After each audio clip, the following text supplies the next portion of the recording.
E a reportagem de capa da edição 191 da Revista Oeste é assinada por Silvio Navarro. Com o título Ligações Cabulosas, o texto mostra que o governo Lula não consegue explicar como a mulher do chefe do Comando Vermelho foi recebida 2 vezes pelo Ministério da Justiça, com passagens pagas pelos cofres públicos. Vamos acompanhar um trecho na voz de Daniel Vidal. Em que país do mundo uma mulher que responde pela alcunha dama do tráfico, casada com o líder de uma facção criminosa, entra pela porta da frente do Ministério da Justiça e Segurança Pública e é recebida 2 vezes por auxiliares diretos do titular da pasta? A resposta: no Brasil. Se o país não fosse governado pelo PT e o ministro da Justiça não fosse Flávio Dino, entusiasta do desencarceramento em massa, a simples presença de uma pessoa com essa ficha criminal já seria motivo para uma ampla investigação. Politicamente, a sequência de reportagens caiu como uma bomba nos planos de Dino para assumir a cadeira de Rosa Weber no Supremo Tribunal Federal. Soma-se à escalada de violência no Rio de Janeiro e na Bahia, a falta de um Programa Nacional de Segurança Pública e ao sumiço das imagens do Ministério da Justiça nos atos de vandalismo de 8 de janeiro.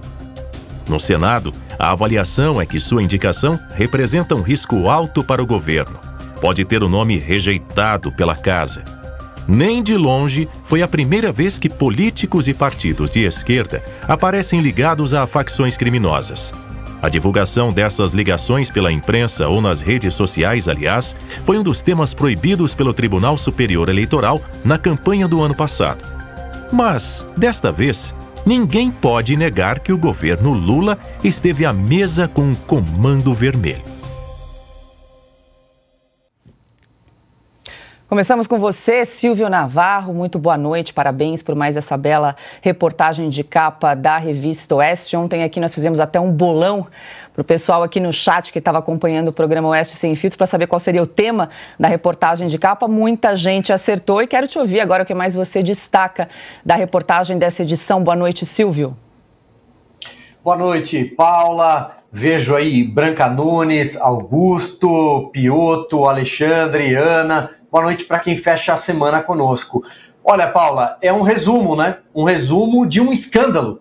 Um escândalo que o governo Lula tenta, mais uma vez, relativizar. Como a democracia pode ser relativa, como o terrorismo pode ser relativo, também determinados escândalos podem ser relativos sob o governo do PT. Como nós dissemos ao longo de toda a semana, é daquelas histórias que vai piorando, porque esta senhora que responde pela alcunha de dama do tráfico entrou pela porta da frente do Ministério da Justiça, não foi uma vez, foram 2. Depois descobrimos que ela não se encontrou com 2, mas com 4 assessores próximos do ministro Flávio Dino. Depois descobrimos que uma das viagens dela a Brasília foi custeada por nós, pagadores de impostos, saiu do caixa do Ministério dos Direitos Humanos. Depois descobrimos que ela foi ao Conselho Nacional de Justiça, ao Congresso Nacional, se encontrou com parlamentares do PSOL e foi justamente uma ex-deputada do PSOL, Janira Rocha, deixou a sigla em 2020, quem agendou esses encontros. Sabe-se lá por quê? O nome dela, Luciene, a mulher do tio Patinhas, que comanda o Comando Vermelho no Amazonas, está preso em Tefé, condenada a 30 anos de cadeia, e ela também, condenada em segunda instância a 10 anos por associação ao tráfico e lavagem de dinheiro. Depois descobrimos que foi uma ex-deputada do PSOL que organizou todas essas agendas. Como? Afinal de contas, prefeitos, deputados estaduais, advogados não conseguem tamanho acesso. Diz ela que é dona de uma ONG. ONG essa que a Polícia Civil e que o Ministério Público do Amazonas afirmam ser de fachada para lavar dinheiro do Comando Vermelho. E, ao fim e ao cabo, encerramos a semana e ninguém foi demitido, ninguém foi penalizado, ninguém é investigado sequer pela imoralidade, para dizer o mínimo, de um caso como esse. Pelo contrário, encerramos a semana com o governo apontando o dedo contra a imprensa, apontando o dedo contra o mensageiro, o portador da notícia ruim. E a notícia ruim é essa. Em suma, o governo esteve à mesa com o Comando Vermelho. É o Brasil, não é um país sério, né? Branca Nunes já está aqui a postos nos estúdios de Oeste Sem Filtro para trazer mais novidades, mais destaques dessa edição. Boa noite, Branca, seja bem-vinda. Boa noite, Paula, Piotr, Augusto, Alexandre, Ana, Silvio e a você que nos acompanha. Essa reportagem do Silvio, como ele muito bem disse, são essas coisas que só acontecem no Brasil. E também aqui, só aqui no Brasil, a gente tem uma fábrica nacional de indígenas, que é o que o Christian Costa revela na reportagem dele desta edição. E ele mostra que em 2010 eram 900 mil indígenas. E no último dado do IBGE de 2022, são 1.700.000, um crescimento de 90%.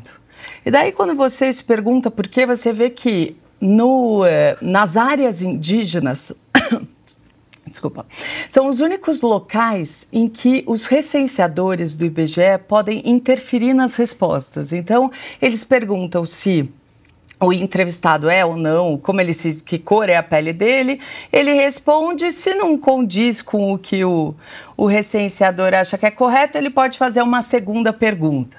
Então, isso é uma das respostas para esse aumento. Também, o Christian também traz uns dados muito interessantes sobre o Fundo Amazônia. São bilhões de reais distribuídos para as ONGs da floresta.